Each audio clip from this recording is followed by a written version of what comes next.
17 de janeiro de 1991, 2h38 da madrugada. Um piloto iraquiano de serviço na fronteira com a Arábia Saudita olha para o radar e vê algo impossível. Centenas, não, milhares de pontos luminosos a aproximarem-se. Agarra no telefone para alertar Bagdade, mas já é tarde demais. Nos 45 minutos seguintes, mais de 1.000 aviões de combate vão desencadear o ataque aéreo mais devastador alguma vez orquestrado na história da guerra moderna. Esta é a história do primeiro dia da Operação Tempestade no deserto. Antes de começarmos, deixa-me nos comentários. Já conhecias esta operação? Sabias que foi o maior ataque aéreo da história moderna? Conta-me o que sabes sobre a Desert Storm. Até o primeiro. A calma antes da tempestade. O ultimato, 15 de janeiro de 1991. Faltam 48 horas para o prazo final da ONU. Em milhares de bases militares, da Arábia Saudita aos porta-aviões no Golfo Pérsico, dezenas de milhares de aviadores esperam. Saddam Hussein tem até a meia-noite de 15 de janeiro para retirar as suas tropas do Kuwait. Não o vai fazer. Para perceber por que razão o mundo está prestes a entrar em guerra, é preciso recuar 6 meses. A 2 de agosto de 1990, 100.000 soldados iraquianos invadiram o Kuwait em poucas horas. Saddam proclamou que o Kuwait era a Dezentanzávia província do Iraque. A desculpa: o Kuwait estaria alegadamente a roubar petróleo através de perfuração angular. A realidade era mais simples.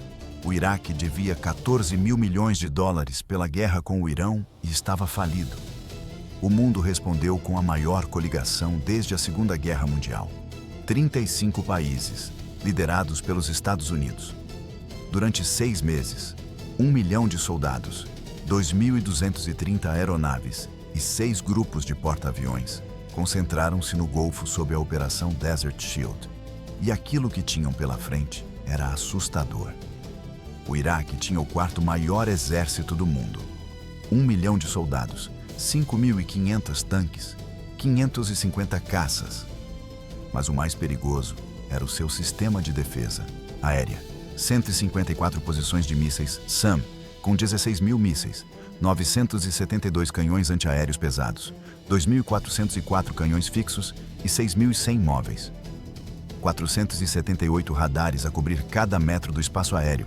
Bagdade era provavelmente a cidade mais fortemente defendida do mundo, mais do que Hanoi durante o Vietnã.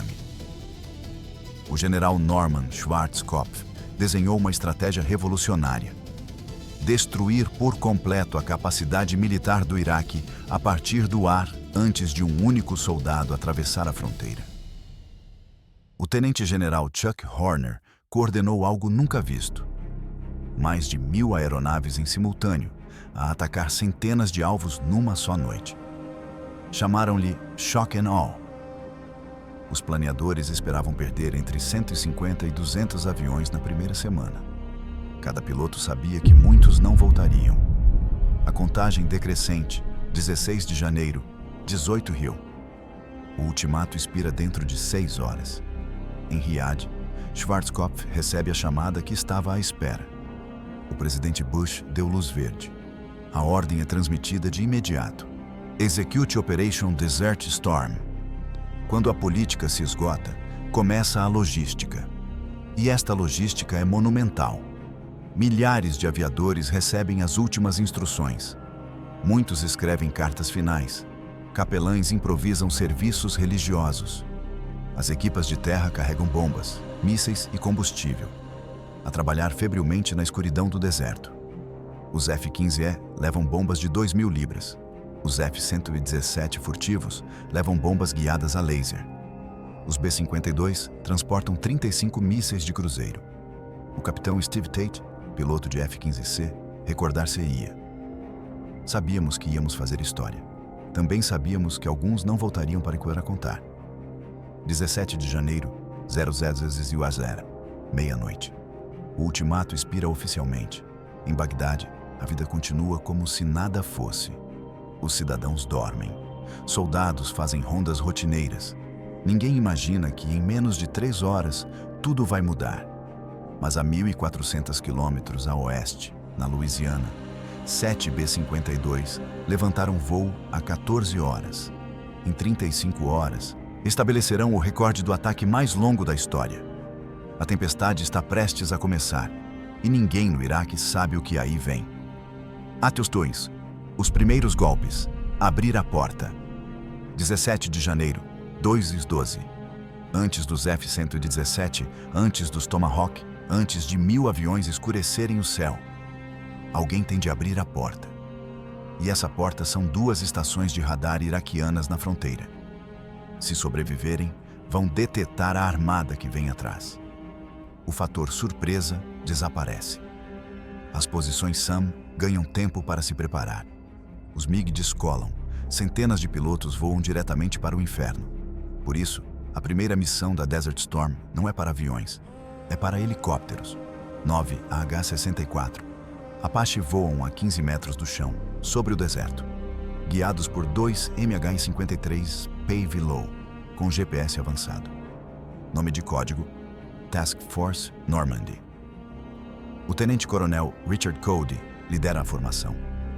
Voam com óculos de visão noturna em escuridão total. Nos sistemas FLIR, o mundo aparece num verde brilhante. Cody sabe os números. Se falharem, se nem que seja um daqueles radares sobreviver, a missão inteira fica comprometida. 2:38 em ponto. A Desert Storm começa.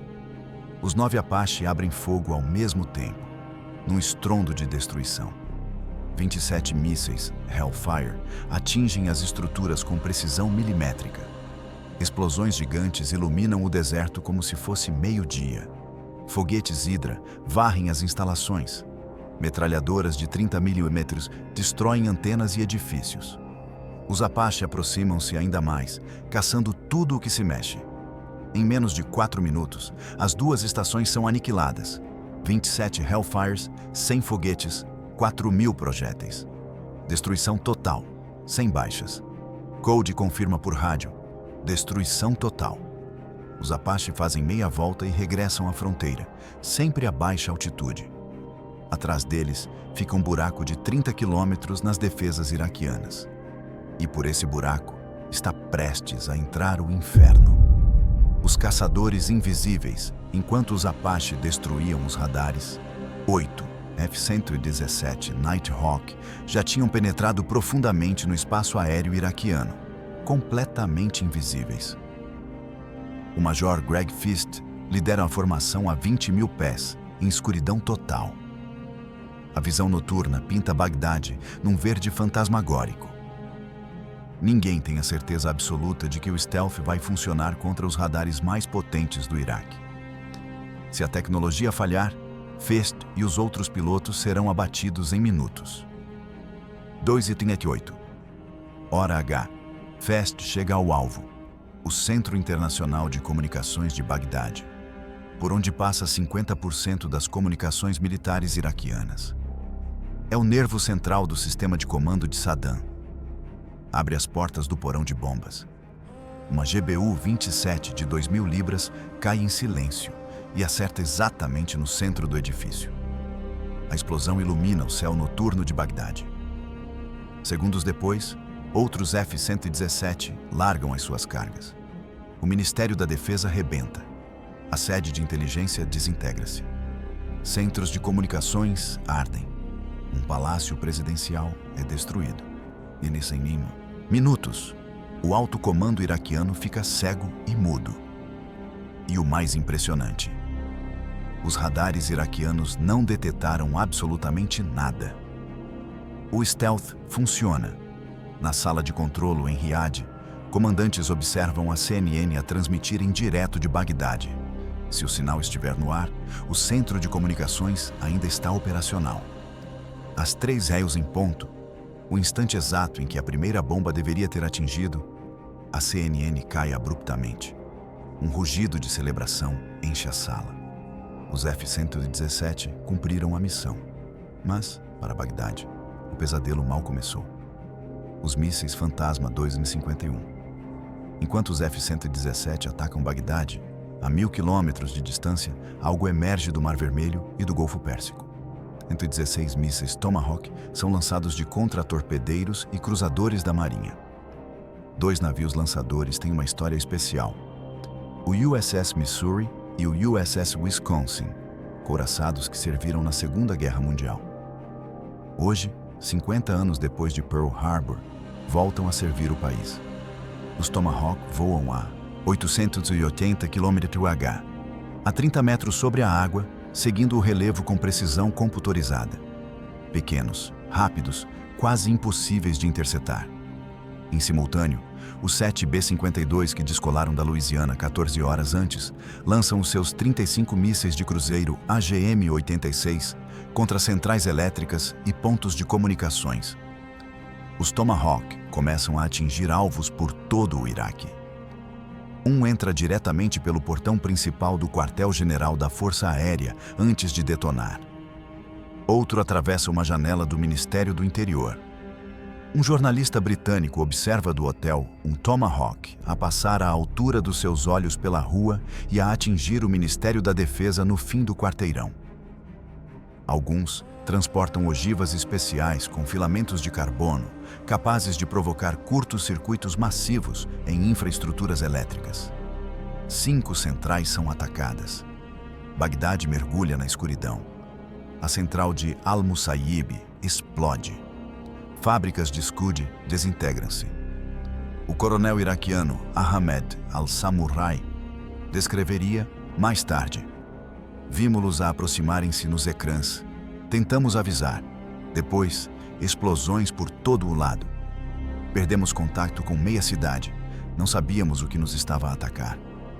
E o pior para o Iraque: isto ainda não é o ataque principal.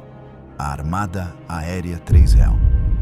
Enquanto Bagdade arde sob os ataques de F-117 Tomahawk, 700 quilômetros a sua maior formação aérea alguma vez reunida já está no ar.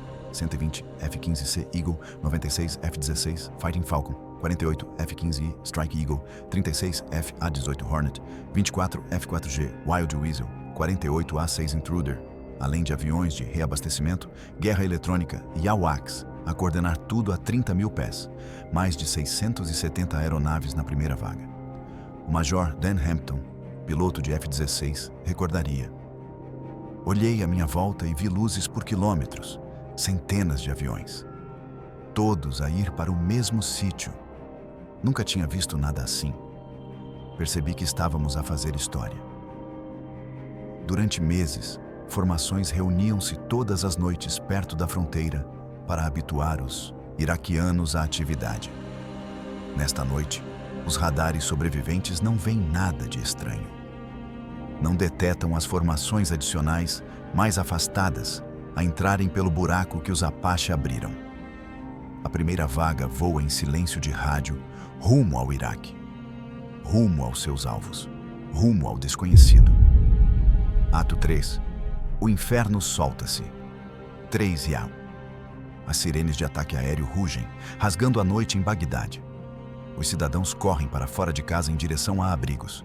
Soldados disparam para os seus postos. Mas já é tarde. O ataque começou há 22 minutos. O céu ilumina-se como se fosse noite de São João. Centenas de baterias antiaéreas abrem fogo às cegas na escuridão. Riscas de fogo vermelhas, laranja e verdes enchem o ar num espetáculo mortal. Mísseis SAM disparam de dezenas de posições. Peter Arnett, da CNN, transmite do hotel Al-Rashid. O céu está completamente iluminado.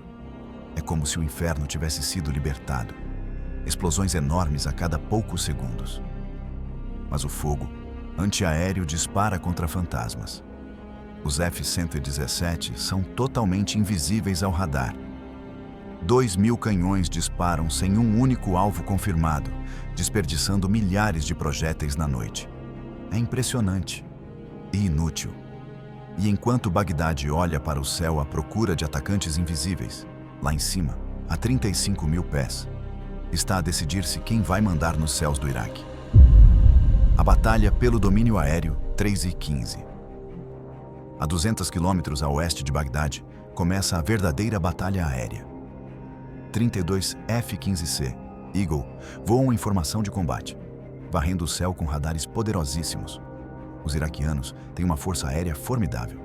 230 MiG-29, MiG-25, MiG-23 e Mirage F-1. Muitos pilotos veteranos, endurecidos por 8 anos de guerra contra o Irão. O capitão Steve Tate deteta contactos no radar.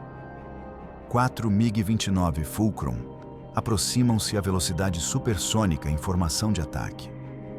Spike, tenho Spike, grita no rádio.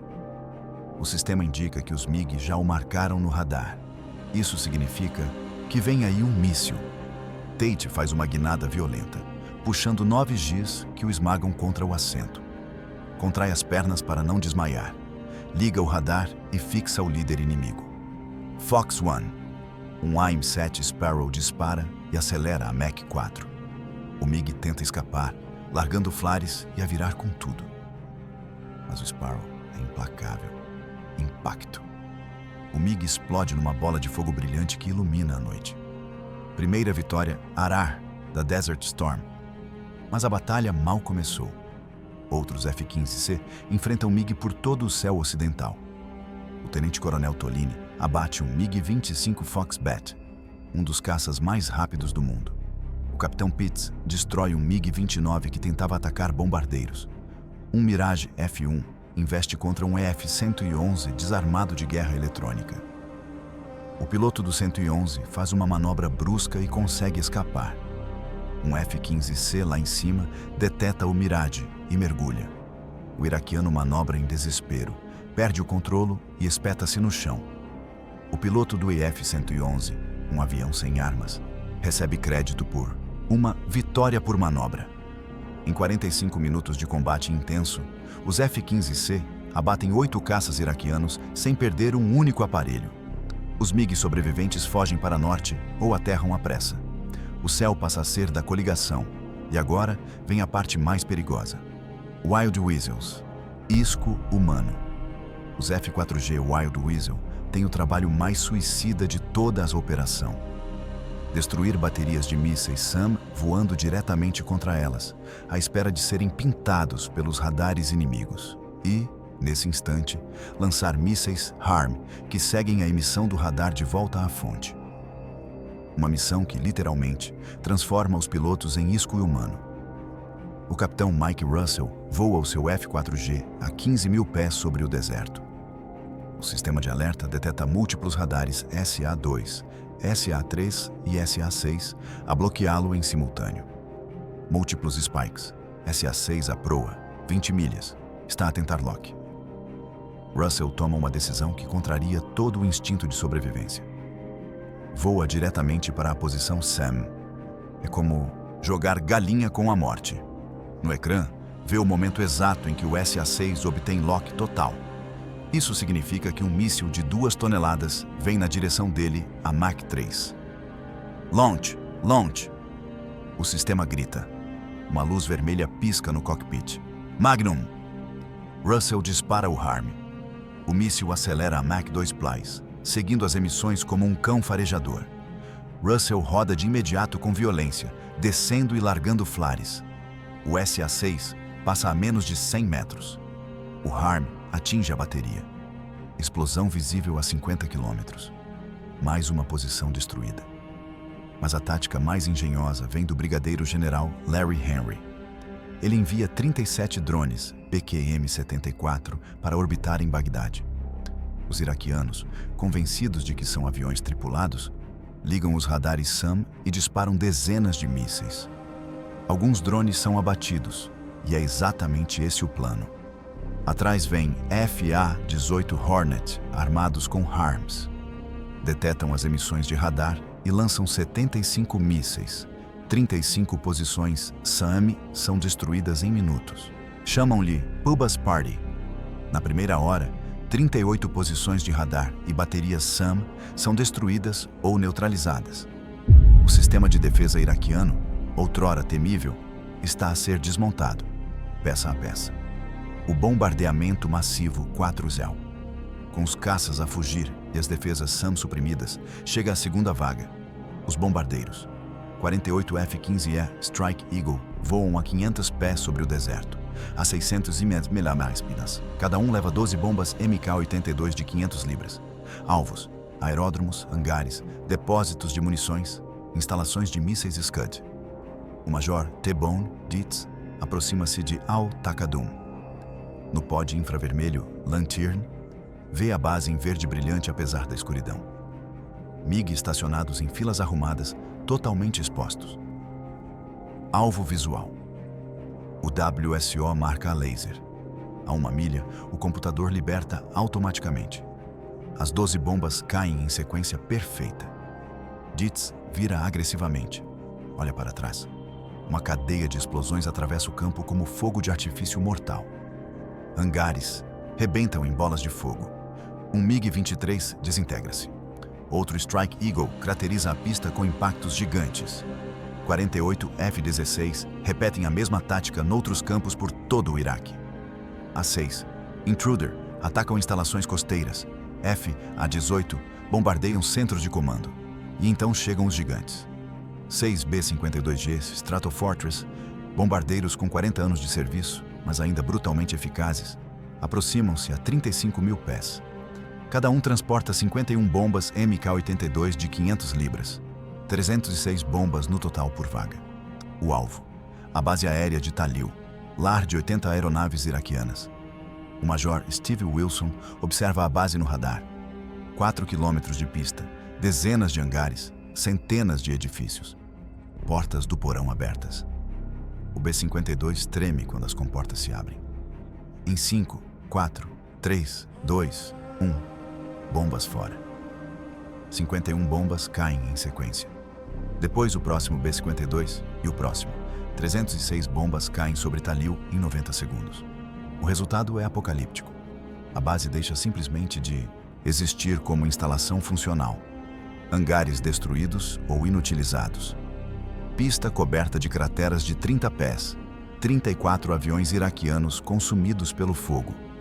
Os sobreviventes nunca mais descolam. Não há pista para usar.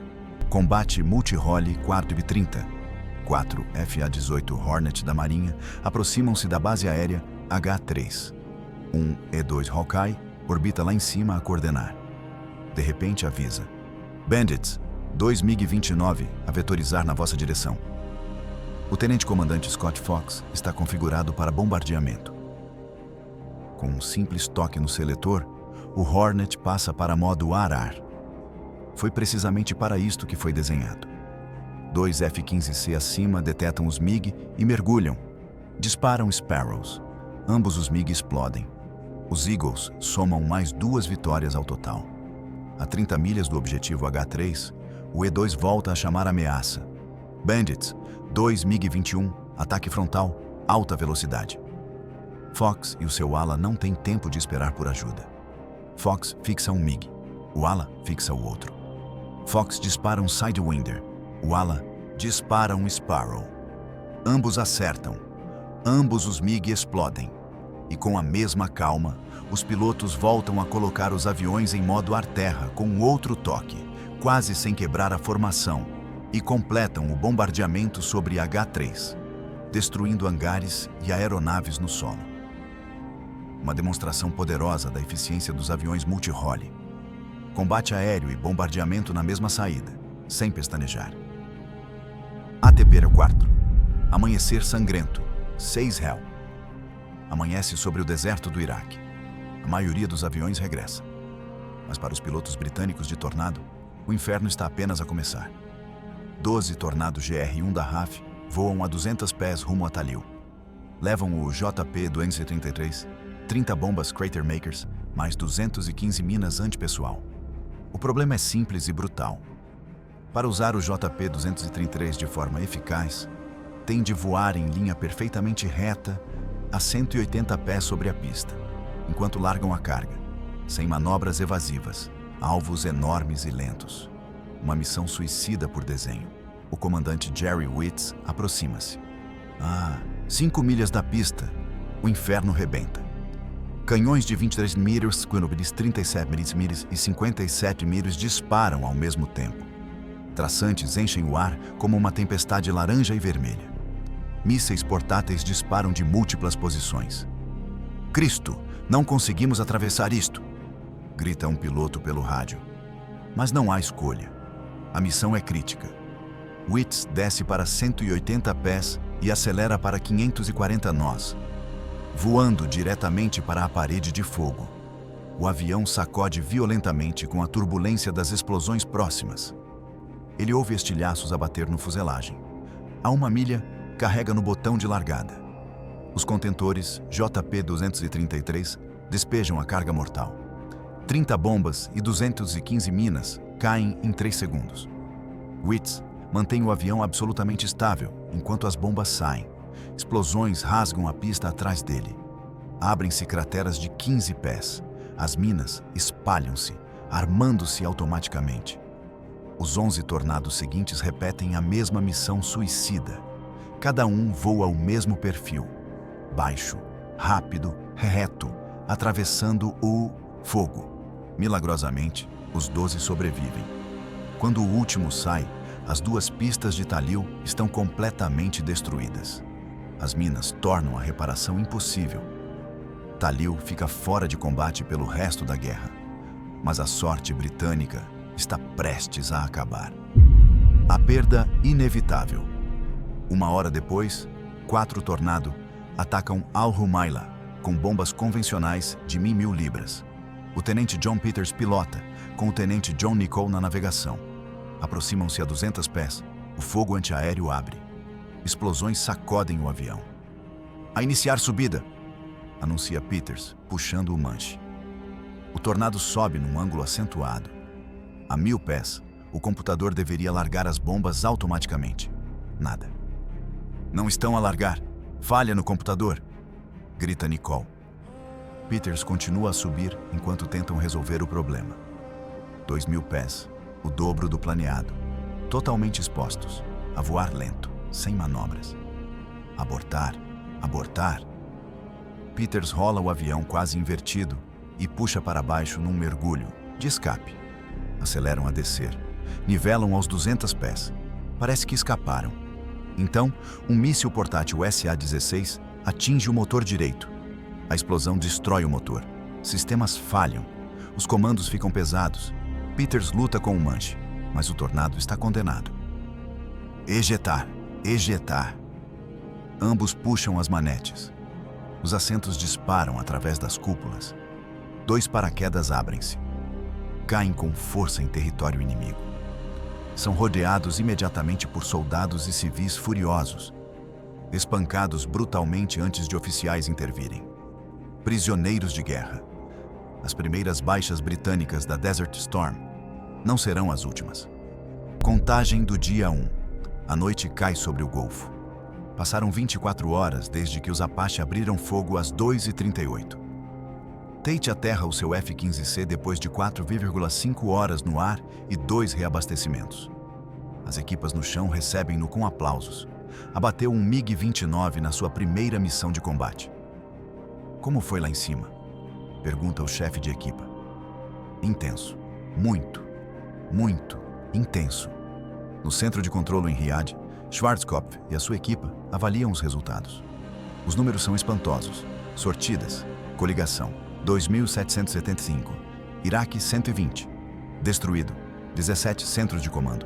23 radares. 38 baterias SAM. 11 aeródromos. 8 pontes. 4 refinarias. 2 centrais elétricas. 6 instalações químicas. Centenas de edifícios militares. Aviões inimigos. 34 no solo. 8 em combate. 12 danificados. 4 fugiram para o Irão. Perdas da coligação. 19 aviões perdidos. Menos de 1%. 12 tripulantes mortos ou desaparecidos, 18 capturados. 0 perdidos em combate Arar. As previsões de 150 a 200 aviões perdidos numa semana estavam completamente erradas. Tecnologia superior, treino intensivo e coordenação perfeita resultaram na campanha aérea mais bem-sucedida e menos dispendiosa da história. A resposta de Saddam. Em Bagdade, Saddam Hussein está num bunker profundo debaixo de terra. Furioso. O sistema de defesa de milhares de milhões foi penetrado como se não existisse. A força aérea está destroçada. As comunicações mortas. Ele nem sequer sabe ao certo o que foi destruído. Os danos são tão graves que os relatórios chegam a conta-gotas, ou nem chegam. O ministro da Informação declara, de forma absurda, que derrubaram 140 aviões da coligação. Uma mentira ridícula. Mas alguns no alto comando acreditam, porque não há comunicações funcionais para confirmar coisa nenhuma. Saddam ordena represálias desesperadas. 8 mísseis Scud são lançados contra Israel, tentando arrastá-lo para essa guerra e quebrar a coligação árabe. Os Scud caem em Tel Aviv e Haifa. Danos limitados, mas pânico generalizado. Israel mobiliza-se para retaliar. Bush trabalha freneticamente para convencer o primeiro-ministro Shamir a esperar, prometendo eliminar a ameaça Scud. Israel, de forma quase inacreditável, aceita não responder. Uma das decisões de contenção mais difíceis da sua história. Mas a coligação não dá descanso.